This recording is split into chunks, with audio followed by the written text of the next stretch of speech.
Hi, this is Hannah Sokup, the Oral History Curator at the Mansfield Library's Archives and Special Collections, and today I'm going to show you how to search for archival collections and primary source materials using the Mansfield Library's catalog, Primo. And so you'll want to go to the Maureen and Mike Mansfield Library homepage, and the URL for that is www.lib.umt.edu. And when you get to the home page, you'll see a search bar, but this is going to search everything, and it's going to search things that aren't in the library, things that are only available online. And so if you're looking for archival materials that are available here in the library, then you will want to click on Advanced Search down here. And I prefer an advanced search anyway because searching everything can be really overwhelming, and advanced search really helps you narrow your search. You can include details and you can limit it so that you're really finding the types of materials you want instead of getting overwhelmed by all kinds of suggestions for materials you don't actually want. So if you're looking for things here in the library, actual physical items available in the library, you'll want to click Physical Items. And then you'll type in your search terms. So, for instance, if you want information on Mike Mansfield, you can type that in. Now, if you just type in Mike Mansfield and then click Search, you're going to get all kinds of things. You're going to get books about him, books written by him. You're going to get books that mention him. And so this isn't really useful, this is not a useful search because these are secondary sources, not primary sources. So if we go up here and in the next search field we type in papers and then search, you'll see the first thing is the Mike Mansfield papers. And if you click on the title, you'll get more information about this. And you'll see it's located in the archives. There's a finding aid, and a finding aid is a guide to an archival collection. And so it consists of Mansfield's professional papers as well as a selection of items from the ambassadorial period. So these are primary sources. This is an archival collection. This is what you would want to look at.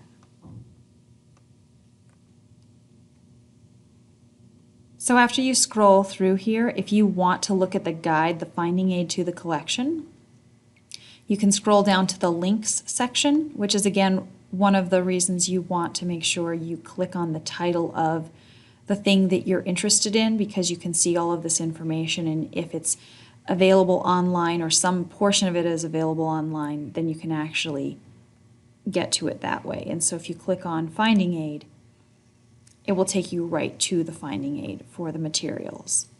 And so using that extra search term of papers instead of just Mike Mansfield helped us find the archival materials.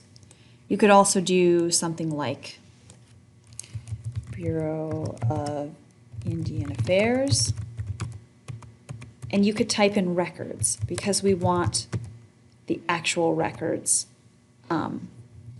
published by the BIA. We don't want books about the BIA. We don't want news articles about the BIA or journal articles or things written by possibly by BIA staff members after they were done working for the department. We want the actual records. And so if you click then search, then you'll see what's available. And we don't actually have the physical records that would be at the National Archives, but we do have microfilm of the records, and so if you really wanted to take a look at them, you don't have to travel all the way to Washington, D.C. to take a look. You can just go to the microfilm on level 1 of the Mansfield Library, select it, and then use the microfilm reader. But again, you can click on the title of what you're interested in, just so you can see all the information about it. Because it says, and other locations. And so you'd want to know what those other locations are. And so you'll see that there's microfilm and a guide to the microfilm because there are several reels, and so you'd want to narrow down which one you need to look at. But if for some reason it were unavailable at the library, it's also available at Montana State University. And so if you have a net ID and log in, or if you have a Montana Borrower's account, you could request these items through interlibrary loan. And then you'll see the author's name. You'll see a brief description and how many reels there are, so you can see there are quite a few reels, close to 100.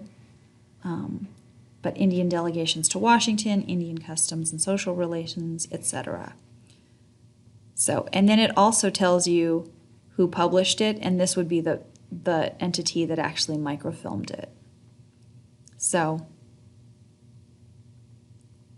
using those search terms, your topic or your subject, plus terms like records, manuscripts, papers, those kinds of things will help you filter out a lot of the secondary sources when you're looking for primary sources. So when you're using Primo, just make sure that you include that in the second line. You can also limit it by date, but again, keep in mind that it's better, oftentimes it's better to start broad and then narrow down your focus, because then you can see, if you start broad, you can see what you got and you can go, okay, I don't want to get all of those things. So then you can go back and retailer your search a little bit. If you start out really narrow, it's kind of hard to understand what type of search term you didn't use correctly or what limit you included that is keeping you from seeing any kinds of results. So starting broad is useful and then kind of narrowing down as you go. And it may take several tries. You may not find something on the first try, so keep looking and also ask an archivist or a librarian for assistance.